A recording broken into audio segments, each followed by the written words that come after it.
कुछ दिन पहले पाकिस्तान ने अफगानिस्तान के पख्तिका, नागरहार और कुनार समेत कई इलाकों पर एयर स्ट्राइक कर उसे दहला दिया था।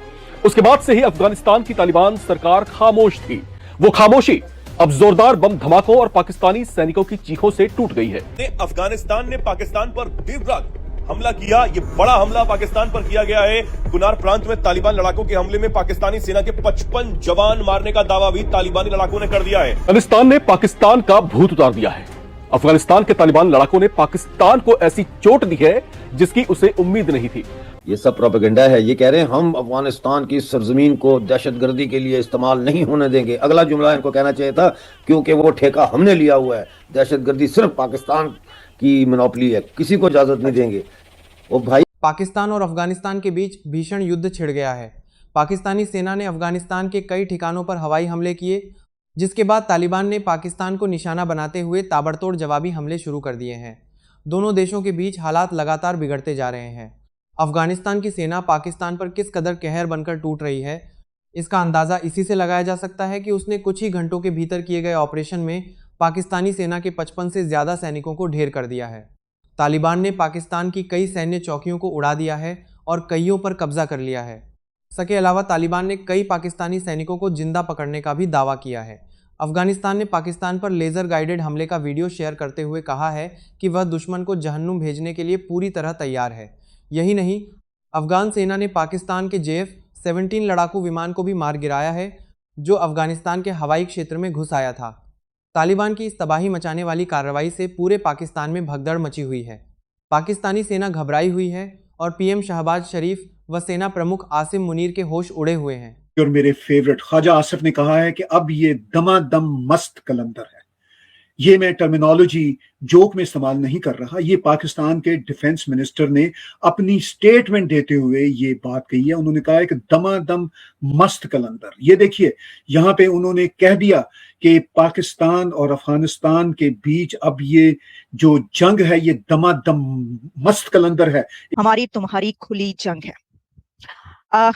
मैं समझती हूँ कि एक तो ये कि बड़ी खतरनाक सिचुएशन है ये कि अगर किसी कंट्री का डिफेंस मिनिस्टर ये कह दे, लेकिन क्या आप नहीं समझते कि गैर जिम्मेदारी का मुजाहरा इस तरह है कि क्या हम एक ऐसी सिचुएशन में हैं, एक IMF के पास जो कंट्री है, क्या वो ऐसे हालात में है कि वो अपनी इकोनॉमी को छोड़कर एक हमसाया मुल्क के साथ जो है एक इतनी बड़ी वॉर में शामिल हो जाए, और फिर उसका खर्चा उस वॉर का कौन उठाएगा? क्या कर दिया इसका सफाया होता देख रहे हैं?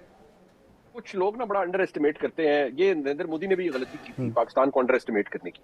जो पाकिस्तान का रिस्पांस था वो अनइमेजिनेबल था पूरे भारत के लिए। और मुझे अभी भी याद है, उस रात हम ट्रांजिशन कर रहे थे मई के अंदर, तो मैं मुबशर साहब हम सारे इकट्ठे थे, तो उस दिन भी हम यही बात कर रहे थे कि जो क्लैरिटी इन कमांड है पाकिस्तान की फौज की, पाकिस्तान की एयरफोर्स की, वो बिल्कुल ऑन द डॉट थी और there was no room for any doubt.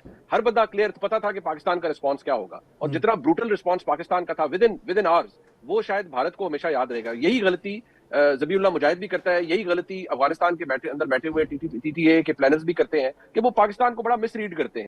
मगर पाकिस्तान की तरफ से जंग भी जोक ही समझी जाती है और उनका यह ख्याल होता है कि ये बहुत बहादुर हैं, वो हंसते खेलते जंग लड़ रहे हैं, मगर उनकी जान को पड़ी हुई है। इस वक्त पाकिस्तान की जान को पड़ी हुई है। ऑफ कोर्स जंग अफगानिस्तान के लिए भी अच्छी नहीं, किसी भी देश के लिए जंग अच्छी नहीं, लेकिन जब किसी देश का मिनिस्टर, डिफेंस मिनिस्टर एक फिल्मी गाने को कहे कि नाउ इट विल बी दमादम मस्त कलंदर, तो आप सोच सकते हैं कि किस तरह की ये मेंटालिटी है और किस तरह की ये जंग लड़ना चाह रहे हैं। जब एयर स्ट्राइक की थी उसके बाद जो अफगानिस्तान का बयान आया था कि इसका बहुत जल्दी और बहुत अच्छे से जवाब पाकिस्तान को दिया जाएगा, पाकिस्तान किसी मुगालते में ना रहे। और मुझे लग रहा है कि उसका जवाब रात को उन्होंने जिस तरीके से दिया है कि पाकिस्तान के सैनिकों को दौड़ा के मारा, और जो कह रहे हैं कि 55 सैनिक मारे, कई सैनिक बंधक है उनके पास, कई बॉडियां वहां पर पड़ी हुई है, और जिस तरीके से 19 से 20 चौकियों पर कब्जा कर लिया है। भले ही अफगानिस्तान के पास हवाई सेना नहीं है, लेकिन उनके पैदल सैनिक भी किसी हवाई सैनिक से कम नहीं है। जिस फुर्ती से वो तेजी से क्षेत्र के अंदर घुसते हैं, मारकाट मचाते हैं और लौट कर आ जाते हैं, वह उन्होंने उस रात को दिखाया। मगर तालिबान ने जो है अफगानिस्तान को भारत की एक कॉलोनी बना दिया। ख्वाजा जो मिनिस्टर है, डिफेंस मिनिस्टर पाकिस्तान को, उनका है तालिबान ने अफगानिस्तान को भारत की एक कॉलोनी बना दिया। उन्होंने भारत पर इल्जाम लगाते हुए ये कहा कि भाई ये जो कुछ हो रहा है, ये जो अफगानिस्तान है वो भारत की शह पर ये सब कुछ कर रहा है। फेवरेट फील्ड मार्शल है, इसी तरह ख्वाजा आसिफ मेरे favourite defence minister of Pakistan है। जरा उनकी लैंग्वेज देखिए ना, दमादम मस्त कलंदर। ठीक है, वो कह रहे हैं ये जो जंग है, now it is Damadam Mast Qalandar. Can you believe it? ये लैंग्वेज पाकिस्तान का डिफेंस मिनिस्टर बरत रहा है। बड़ा अफसोसनाक सूरत हाल ये है कि ये जंग वहां अब शिद्दत अख्तियार करती चली जा रही है, जिस तरह का रेटरिक इनका है पाकिस्तानियों का। अब ये वाकई समझते हैं कि अफगानिस्तान इंडिया की प्रॉक्सी बन चुका होगा। जब तालिबान इनकी प्रॉक्सी थे तब ठीक था, तब सारा कुछ ठीक था, तब सब कुछ ठीक था। हालांकि वो इंडिया की प्रॉक्सी हरगिज नहीं है। बहुत इंडिपेंडेंट लोग हैं, बहुत इंडिपेंडेंट रजीम है तालिबान की।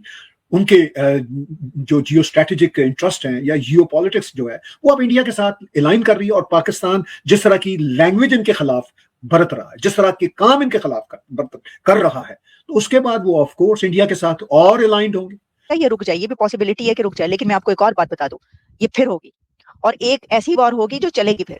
अभी देखिए क्या होता है आगे।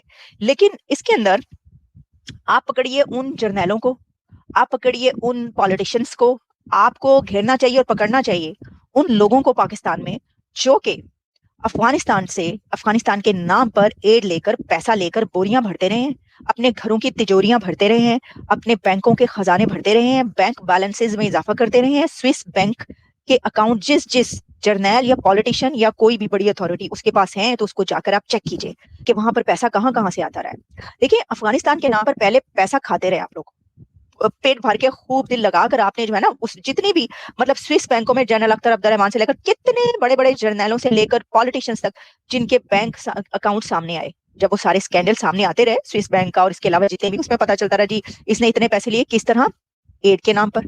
जनरल जिया के दौर में जिस तरह एड पाकिस्तान के अंदर पहुंची अफगानिस्तान के नाम पर, जिहाद पर, वो एड जो अमेरिका देता रहा खूब आप जो है वो खाते रहे, सब लोग उड़ाते रहे, अवाम पर कोई पैसा नहीं लगा, पब्लिक के लिए कुछ नहीं हुआ। सब उस वक्त की जितनी भी अथॉरिटीज थी वो खानदानों नस्लों की नस्लें जो है उस पैसे पर पलती रही और वो जो पैसा है वो खाते रहे। वो अमेरिकी जेट है जिस पर पाकिस्तानी एयरफोर्स इतराती रही है।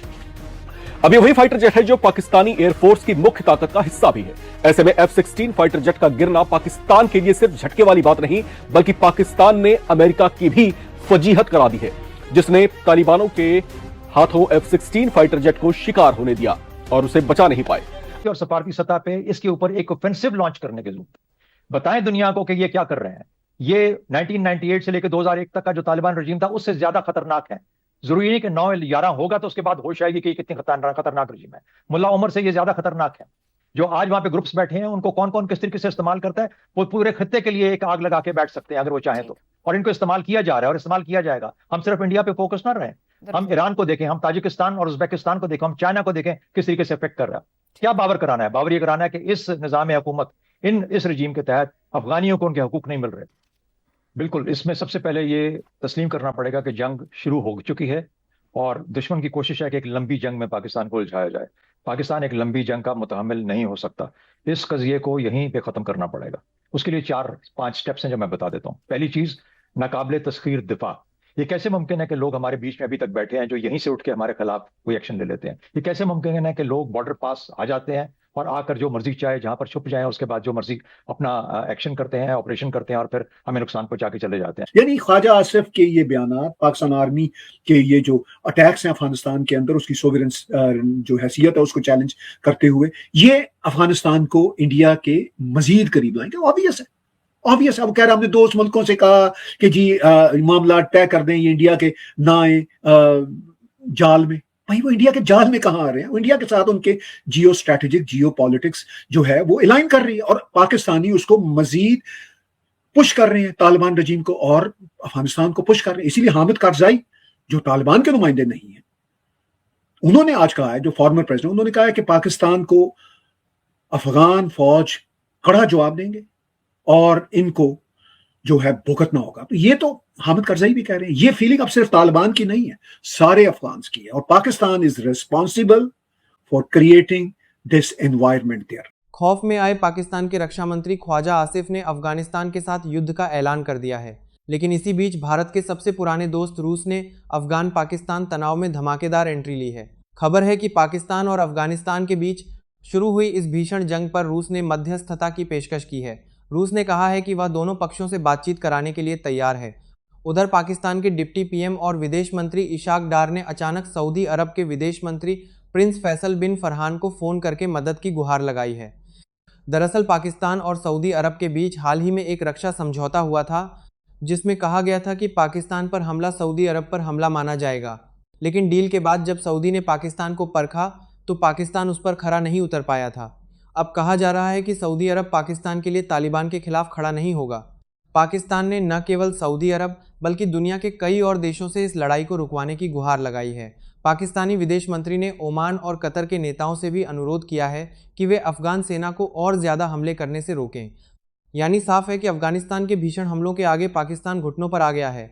अब वह किसी भी तरह से इन हमलों को रुकवाने की कोशिश कर रहा है, लेकिन तालिबान ने ठान लिया है कि इस बार पाकिस्तान को ऐसा सबक सिखाया जाएगा जिसके बाद वह कभी भी इस तरह की हरकत नहीं कर सकेगा। आशा करता हूँ कि आपको वीडियो पसंद आया होगा। वीडियो को लाइक, शेयर एंड सब्सक्राइब करें। तब तक के लिए जय हिंद, जय भारत।